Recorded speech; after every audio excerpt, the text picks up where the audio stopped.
Assalamu alaikum wa rahmatullah. Monsieur le Président de l'Assemblée nationale, Madame la Secrétaire d'État auprès du Premier ministre chargé des relations avec les institutions et porte-parole du gouvernement, Mesdames, Messieurs, honorables députés, maa ngi leen di nuyu di profiter ci occasion bi pour souhaiter à tout le monde, aux honorables députés que vous êtes, représentants du peuple, mes meilleurs vœux de bonne et heureuse année. ñaan yàlla année 2026 soit une année pleine de consécration, Inch'Allah, et que toutes les ambitions que nous avons pour le Sénégal, yàlla dimbale ñu ba ñu mën ci def en tout cas lu kawe njort. En tout cas loolu moom mooy objectif bi. Di saluer aussi tout le travail que nous avons réalisé ensemble ces derniers mois. Un travail intense, de sérieux, mais un travail qui montre aussi l'ancrage des députés aux valeurs qui fondent la République, mais aussi l'ancrage à leur localité, ce qui justifie effectivement qu'à chaque fois que nous ñëw fii, quoique pour l'essentiel, nous avons une Assemblée nationale boo xam ne députés yi sont de la majorité, mais dëgg-dëgg bu ñëwee fii amul complaisance. Les gens vont au fond des choses, nous interpellent et nous-mêmes nous en tirons le plus grand profit. Parce que wax dëgg yàlla, à chaque fois qu'on écoute, on se rend compte qu'il y a des marges de correction, de progression positive qu'il faut saisir. Loolu ñu ngi leen ciy sant di leen ci gërëm.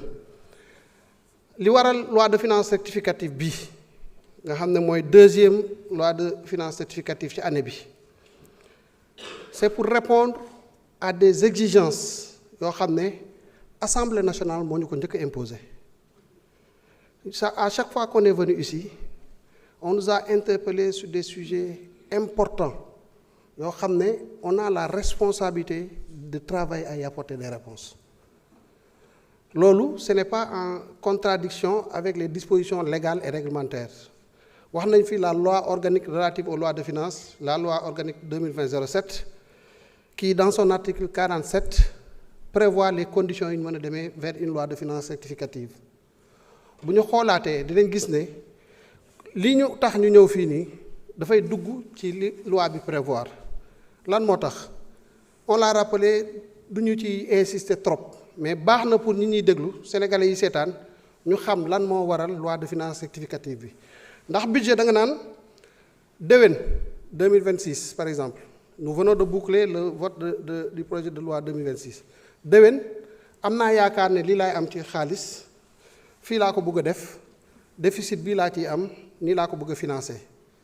Mais bu jamono di dox ngay gis ne li nga xalaatoon ne di nga ko am amee woo ko ni nga ko bëggee woon. Da nga war a taxaw ne attention, donc il faut ma xoolaat li ma waxoon Assemblée nationale, li ma waxoon représentant du peuple bi, waxoon naa leen dinaa am 100 mais 90 laa mujj am, il faut ma corriger ko. Il faut pas avoir le complexe de corriger quand il faut le faire. Donc premier argument bi tax ñu ñëw fii loi de finances rectificative bi, c'est un argument sur les recettes. On l'a dit, il y a des moyens-values de 137 milliards sur les recettes. Mais nag dafa jar taxaw seetlu. Ça ne signifie pas que les administrations ou les régies financières sont imperformantes. Non. Faisons une bonne lecture de cette moyen-value. 137 milliards yi fu mu jugee. 21 milliards sur les recettes internes. Mooy li ñu gàll ci loosu douane, trésor, impôt. Am nañ ci 21 milliards yoo xam ne ci recettes non fiscales yi la jógee fondamentalement. Mais boo xoolee 21 milliards par rapport à la grande masse des recettes, on se rend compte que nos administrations financières sont à un taux de recouvrement de 99,5%. 99,5%.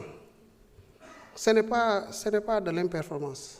On n'a pas atteint exactement l'objectif tel qu'on l'avait souhaité, mais de imperformance. Parce que boo xoolee en termes de glissement annuel, boo regardez en termes de glissement annuel, nous sommes à plus de 11% par rapport à l'année 2024.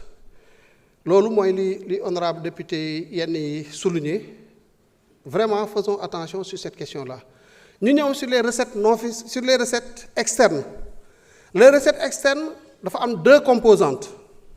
Les dons budgétaires et les dons en capital. Les dons budgétaires ont une imperformance de 35 milliards.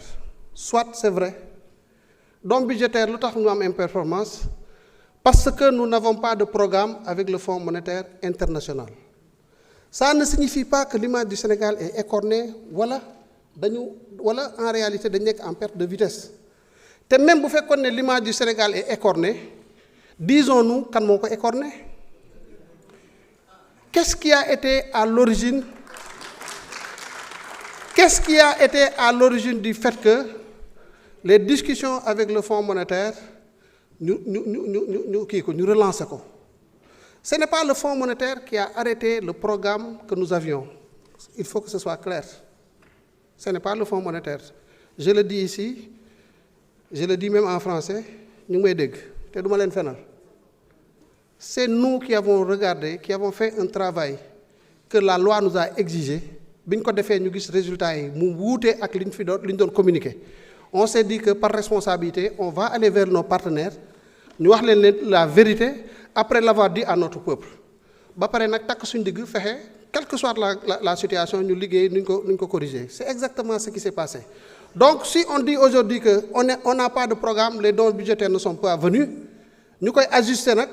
Ça ne signifie pas que nous avons écorné l'image du Sénégal. Ça ne signifie pas aussi que l'image du Sénégal est écornée. Au contraire, je puis vous assurer que l'image du Sénégal a même pris, mais véritablement un lifting dans le sens positif. Pourquoi? Parce que partout, les gens saluent le travail de transparence qui a été fait au Sénégal et que c'est un travail inédit. Il y a même des gens qui pensent que nous, à la limite, nous.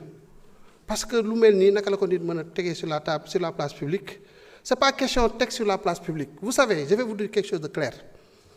Ce qui s'est passé, c'est extraordinaire. 44 points de PIB en matière de statistiques de finances publiques. Il faut se poser la question de savoir comment nous pouvons. Et que si on continue, on a d'autres qui cacher l'eau. Ça crève l'œil. Même un étudiant, je l'ai dit ici, même un étudiant des spécialités concernées, de deuxième année, il fait un travail de programmation financière correcte. Même 3% de PIB, en termes de statistiques de finances publiques. Il y a ce qu'on appelle les interdépendances entre les différents secteurs. Économie, c'est le secteur réel. Le secteur réel, la croissance économique, qui compose croissance, l'optique production, l'optique dépense, l'optique revenu. Pour l'optique, il y a des méthodes de calcul, de détermination, ainsi de suite. Il y a inflation, affaire déflateur, écart de production, ainsi de suite. C'est le secteur réel. Dans le secteur extérieur, le secteur extérieur. Secteur extérieur, c'est un État qui est avec le reste du monde. Comment ça se traduit en termes de flux? Nous avons un État avec le reste du monde, les pays qui sont le reste du monde. Nous avons le secteur des administrations publiques. Nous, fondamentalement, le secteur des administrations publiques, c'est le budget. Une partie des problématiques budgétaires, le financement, qu'on retrouve aussi dans un quatrième secteur qu'on appelle le secteur monétaire et financier. Nous avons ce qu'on appelle une interdépendance entre les différents secteurs. Je le dis pour les députés, mais au-delà, pour que nous sachions le travail, comment il est structuré. Et dans ces interrelations, nous avons une économie, nous avons une identité, l'identité de Walras. L'identité de Walras qui dit que quand on a N marchés, si les N-1 marchés sont en équilibre, les N marchés est forcément en équilibre. Ça, c'est une schématisation mathématique d'une réalité simple de l'économie. Moi, là, vous voyez ce qui se passe dans le secteur réel, voilà ce qui se passe dans le secteur des administrations publiques, voilà ce qui se passe dans le secteur monétaire et financier. Il y a un axe de communication. c'est un même discours dans 4 langues différentes boo nëbbee dara ci secteur benn forcément da nga koy gis ci beneen secteur ndax quoi de loo tax mu ne si les N marchés sont en équilibre donc si les N marchés sont en équilibre, N-1 marchés sont en équilibre, le énième marché est forcément en équilibre. Ça signifie que s'il y a un problème dans un secteur, forcément ce problème-là, il apparaît dans un autre secteur. Vous voulez prendre le risque de continuer à manipuler des choses comme ça, avec des gens qui sont avertis. Et vous faites heureusement que nous gagnons la situation. Vous faites qu'on nous découvrir. Ce serait mais véritablement une honte pour ce pays-là. Parce que moi, je suis dit que nous avons poche. On s'est dit que nous avons dit que nous avons fait ce que nous donc ki wuñ ko nañu wax ak ñi ko wara waxal yépp né li ñu doon def jaadul waye yamuñ ci ni lañ ko fassiyé régler. Donc lool mo andi la situation bi nek di traverser. Ma delu ci wat sur les arguments qui expliquent la loi de finances rectificative. Ñëw na sur les recettes. Deuxième argument bi c'est le remaniement ministériel bi intervenir en septembre. Mais wax nañ ko, c'est-à-dire que gouvernement bi dafa amone architecture bu mu amone, mu am remaniement, am ay changements yu am. Ministère du travail dañ ko jël ñu boole ko ak ministère de la fonction publique def ko benn ministère naka ngay traiter budget bi ñu joxoon crédit yi ñu joxoon ministère du travail il faut nga jël ce qu'on appelle des décrets de transfert nga jël programme yi ak seeni crédit nga transférer ko ci section bu bees bi nga xam ne moo koy accueillir loolu boo ko defee ba pare xanaa nag après da nga ñëw boo respecter assemblée nationale di nga ñëw assemblée nationale voilà ce qui s'est passé en termes de changement de périmètre institutionnel. Voilà les corrections que nous avons apportées, régulariser nous pour nous mengo ak ñuko yoon bëggé. C'est ce qui a été fait. Ministère des infrastructures, c'est une nouvelle création. Nous jël ay services yo xamné dañuy nekk dans la réalisation d'infrastructures, ñu rattaché ko à ce ministère-là. Ñi joggé ministère de l'éducation, ñi joggé ministère de la santé, ñi joggé ministère bi, ñi joggé ministère bëlé, ñu dajalé leen. Il faut aller prendre les crédits qui étaient logés dans ces ministères-là, les programmes, ainsi de suite. Nous allons transférer vers cette nouvelle création-là. Décret de transfert de crédit. Vous parlez, nous avons pour régularisation. Décret d'avance, modèle cité. Regardez le décret d'avance, c'est fondamentalement par respect pour l'institution parlementaire. Nous avons fait, à maintes reprises, le député de Thiès, il nous a interpellés en abondance sur la situation des cheminots.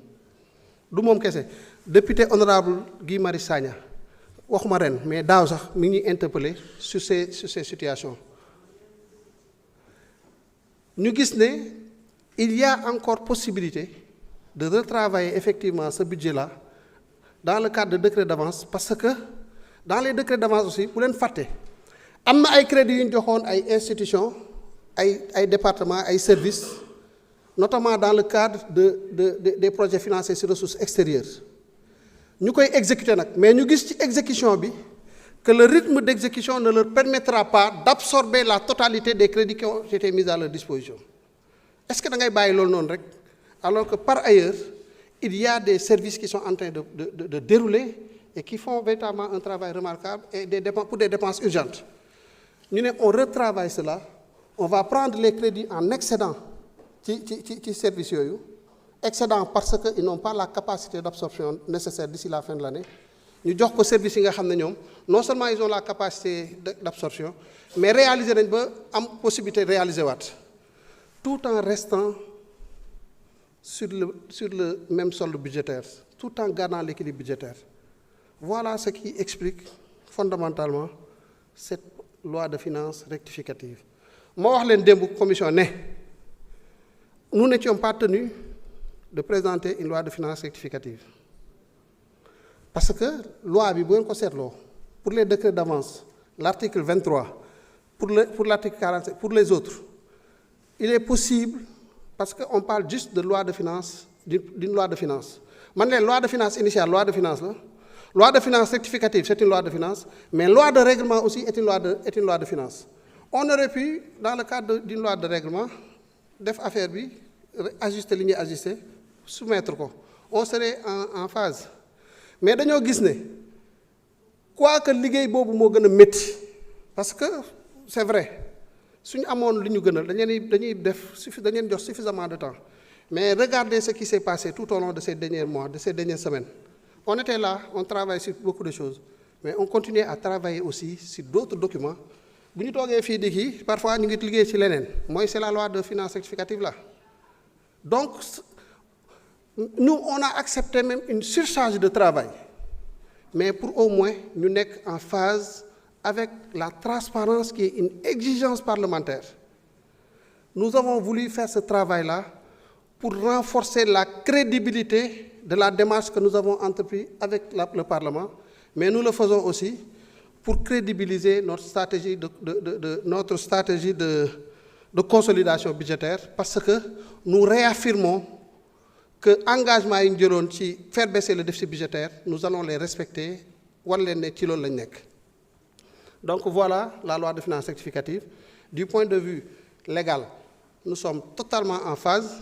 Du point de vue de l'opportunité, on aurait pu ne pas le faire avec moins de charge de travail, mais on l'a fait pour véritablement tenir ce rang-là, bi nga xam ne yéen fa ngeen ñuy xaar, mais aussi prendre en charge les importantes dépenses que vous avez voulu que nous prenions en compte. Wax naa léegi pour kii, on a parlé pour les bourses des étudiants. On a dépensé 94 milliards ba fin octobre. Après, il y a eu des soucis, les crédits jeexoon na parce que on l'a dit, nous payons beaucoup ci bourses yi. Il fallait reconsidérer l'enveloppe pour permettre de finaliser les paiements d'ici à la fin de l'année et tenir compte des mois de novembre et des mois de décembre. L'armée, vous nous avez interpellé ici sur mais véritablement des dépenses importantes concernant nos forces armées. Honorable Thierno Alassane Sall wax na ci bind na ci. Honorable Guy Marius Sagna wax na ci bind na ci. C'est pas parce qu'on n'avait pas prévu ces dépenses-là, mais da ngay évoluer nga gis ne la dépense a augmenté parce que dafa am ay frais de déplacement ci biir am yeneen yu nekk ci biir yoo xam ne bu fekkee ne nag dafa dépense yi dañ ko acté ba mu nekk quelque chose d'exigible. Ñun ñu war a jël les dispositions pour accompagner parce que c'est un secteur boo xam ne kenn du ko foowee il nous valent tellement de satisfaction que war nañu fexe ba taxaw ci seeni préoccupations. Moo tax pour revenir à la question de Guy Marius Sagna, est-ce que dépense bi l'augmentation là de crédit ça porte sur le passage de 800 à 3000? Je ne pense pas. Ce que je puis dire, c'est que c'est une demande qui nous a été adressée par le ministère des Forces armées. Wax ñu ne montant bi lañ soxla pour boucler l'année, ñu travailler à mettre à leur disposition ce montant-là.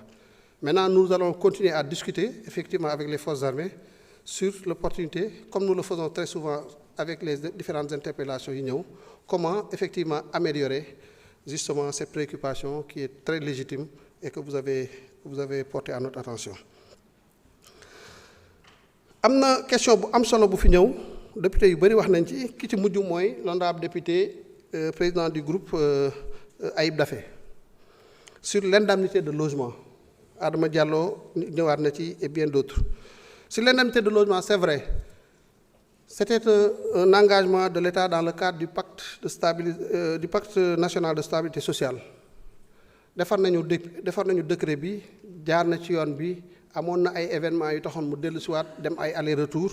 Ce que je peux vous dire mooy que j'ai la confirmation que le décret a été bien signé et que toutes les dispositions seront prises pour que les paiements se fassent le plus rapidement en relation avec les équipes et les responsables véritablement des organisations syndicales.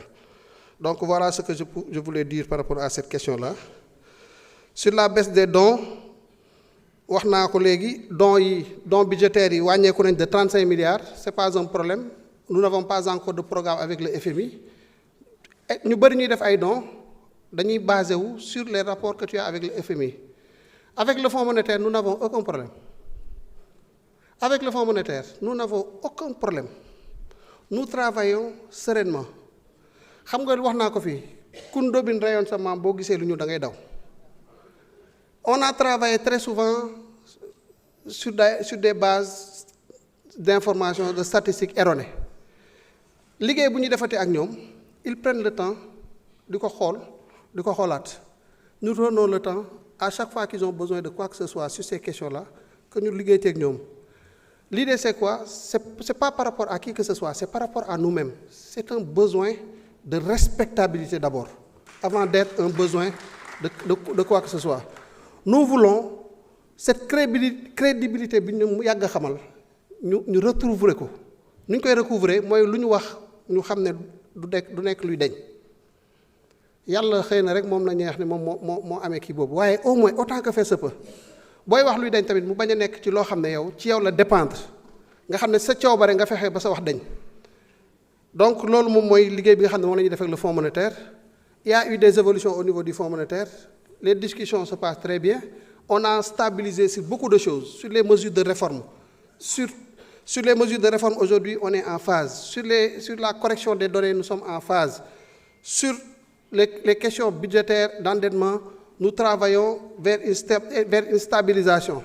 Sur la gestion active de la dette, nous avons montré des instruments, étant entendu que nous avons des plans B, C, D, E, mais ils sont en train de voir le travail que nous faisons avec eux, les propositions que nous avons, les instruments que nous avons, intégrer nos modèles. Il y a eu un changement juste de la chef de mission au Sénégal, c'est l'occasion peut-être de le dire, un nouveau chef de mission qui va nous rejoindre ici en janvier pour que nous fassions la passation avec l'ancien et que le travail que nous avions entamé puisse continuer. Et nous l'espérons très rapidement, Inch'Allah, nous arriverons à conclure un programme avec le Fonds monétaire parce que c'est dans l'air du temps. C'est-à-dire que le Fonds, c'est une entité qui travaille pour tous les pays. Le Fonds est dans la surveillance multilatérale. Le Sénégal étant dans ce dispositif-là, nécessairement a besoin de travailler avec le Fonds parce que tous les autres mécanismes aussi interagissent avec le Fonds monétaire. Donc c'est uniquement ça. Nous n'avons jamais rompu avec le Fonds. Renouer, ce n'est pas le mot renouer. Nous sommes en train de faire un travail sérieux de correction d'une situation catastrophique de communication donnée que nous avons trouvée. Sur les dons en capital, les 81 milliards, c'est les dons en capital. Les dons en capital, ce n'est pas aussi une perte. La moins-value, c'est temporel. C'est-à-dire qu'il y a des questions de procédure de marché qu'il faut boucler. Il y a des questions de procédure de financement qu'il faut boucler. En attendant de les boucler, cette partie des financements extérieurs qui étaient attendus ne vont pas tomber. Ils vont tomber un peu plus tard, peut-être l'année prochaine, lorsque ces procédures-là seront bouclées. Donc, en définitive, au sens pur du terme, vous faites que moins value, vous avez les 35 milliards sur les dons, les 21 milliards, ce qui ferait un total de 50 et quelques milliards. L'autre correspond à une moins-value objective en termes de recettes. Donc voilà en tout cas ce que je voulais dire sur ces questions. Pour les AECP, la comptabilisation avec des erreurs, honorable Thomas Faye wax na ko léegi, ce n'est pas une comptabilisation forcément avec des erreurs. Ce qui s'est passé, c'est une question de méthode de comptabilisation. Je suis parfaitement, je suis de ton école, moi qui ai un bon point de vue. Une partie de l'équipe est d'une autre école. C'est-à-dire que pour cette équipe-là, quand tu as des AE, nous avons les autorisations d'engagement et que nous engageons l'autorisation d'engagement. Nous avons tout le travail nécessaire en termes de comptabilisation et autres. Nous avons l'autorisation. Maintenant, il faut des crédits de paiement pour dérouler. C'est une école. Moi, je suis de ton école. Cette école-là qui voudrait que les autorisations, que les crédits de paiement ne puissent jamais dépasser l'autorisation d'engagement. Et nous travaillerons à effectivement corriger cela, pas parce que c'est une erreur, mais c'était une divergence d'approche. Pourquoi? Parce que même dans le suivi, non mobile.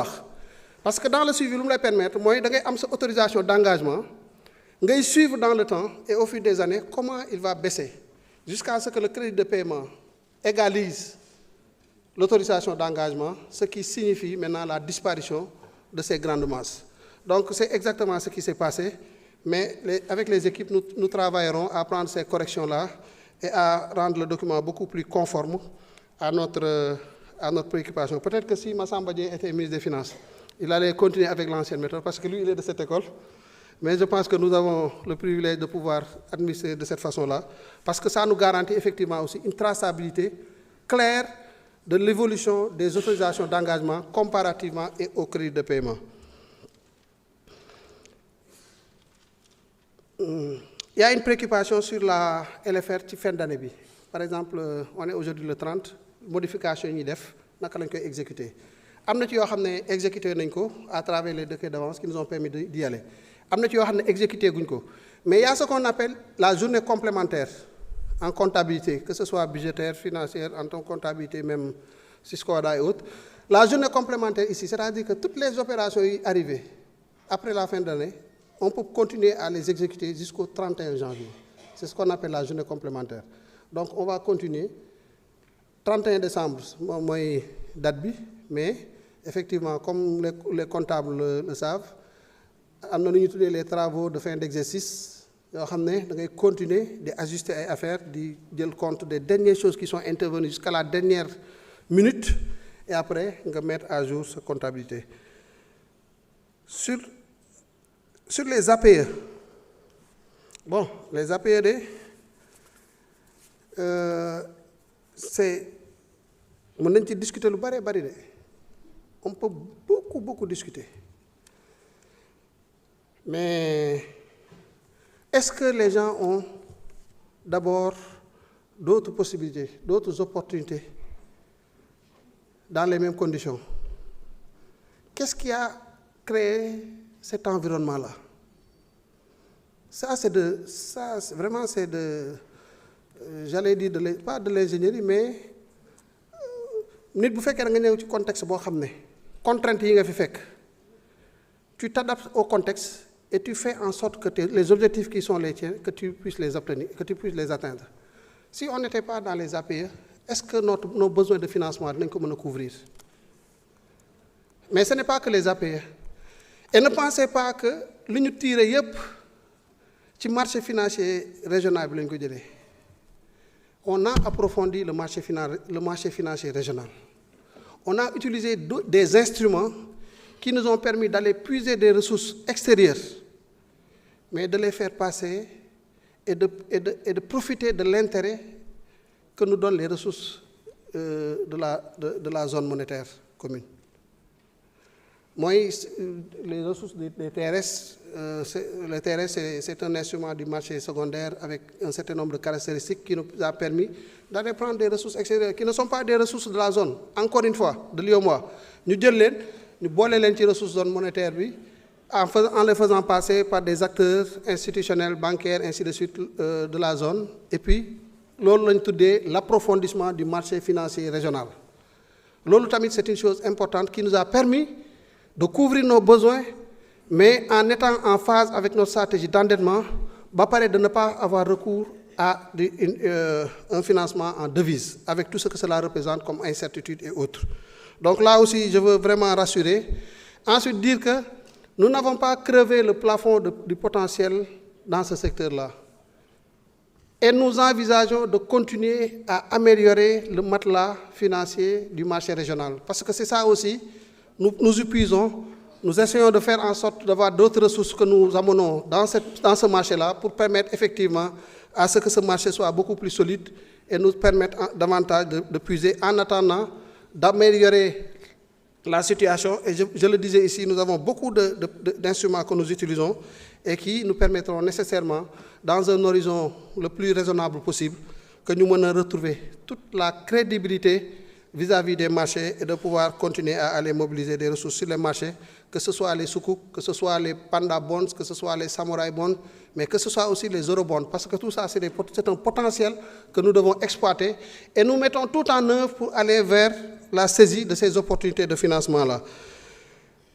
Maintenant, pour ce qui concerne, je crois, la question des rattachements-détachements, nous y avons répondu la dernière fois en disant effectivement que 2020, je pense que l'honorable député wax na ko sax, c'est un rattachement-détachement. Non la demee. On On avait rattaché des recettes budgétaires de l'année 2024 à l'année budgétaire 2023. Bi ñu defee audit bi gis ne loolu manquement la parce que recette bu nekk année bi ak année bu mbokk ñu ne on ne peut pas faire de trucs à demi-mesure. Si nous avons fait ce travail, c'est pour prendre les mesures de correction nécessaires. Ñu jëliwaat recettes yi delloo ko fa mu bokk. Donc effectivement, l'honorable député Tafsir Thioye, c'est un rattachement, détachement pour rester effectivement dans la situation normale. Il y a des questions spécifiques aussi qui ont été posées sur les travaux concernant les ponts de Kanel et Sédhiou.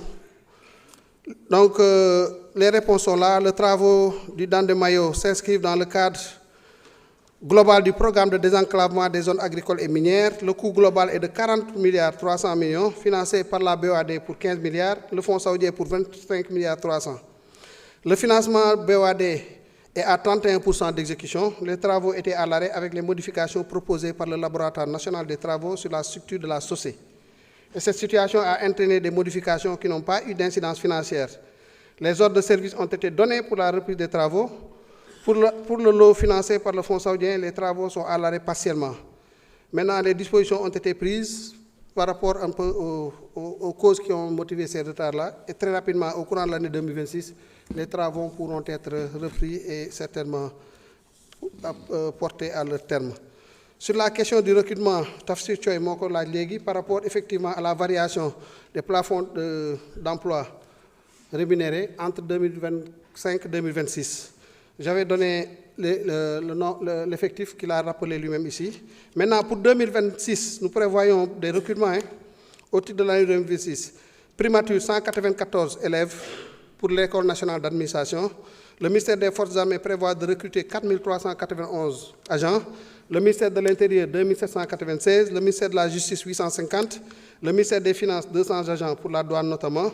Le ministère de l'Éducation, 5007 maîtres et professeurs contractuels. Le ministère de la Santé, 2500. Le ministère de la Formation professionnelle, 500 agents. La Cour des comptes, 15 magistrats et 15 assistants. Le ministère de l'Intégration, 61 agents. Le ministère de la Fonction publique, 55 agents. Pêche, 104. Agriculture, 62. Jeunesse, 54. Environnement, 300. Famille, 50. Économie et plan, 57. Microfinance, 23. Énergie, 42. Hydraulique, 28. L'impact de ces recrutements va se chiffrer à 75 milliards 568 millions de francs CFA. Donc voilà ce qui est prévu à ce niveau-là pour répondre à... Sur la question de l'honorable député Thomas Faye, nous avons essayé de répondre sur la divergence entre comptabilisation AE et CP.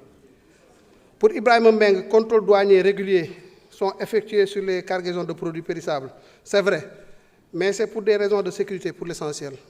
Parce que dans ces cargaisons, on peut souvent y trouver des produits prohibés, que ce soit des stupéfiants ou d'autres types de produits. Et puis pour ce qui concerne le truc, il n'y a pas de risque sur le côté douanier, parce qu'il y a un truc préférentiel par rapport un peu à ces produits-là qui appartiennent à la zone IOMOA CEDEAO. C'est surtout la TVA peut-être qui est réclamée en tant qu'un produit qui se retrouve sur le marché intérieur. Voilà pour l'essentiel les questions qui ont été posées. Vous remercier et remercier tous les honorables députés.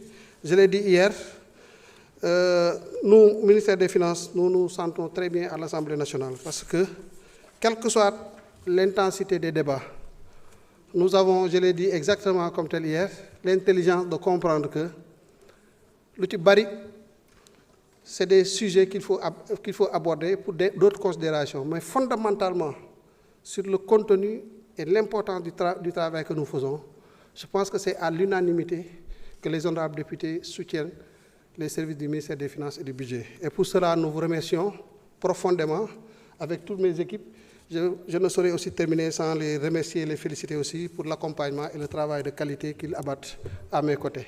Merci de votre aimable attention. Merci, Monsieur le ministre. Mesdames et Messieurs, la discussion générale est close. Nous allons passer au vote des articles du texte de la loi. Monsieur le rapporteur général, vous avez la parole pour donner lecture de l'article 1er.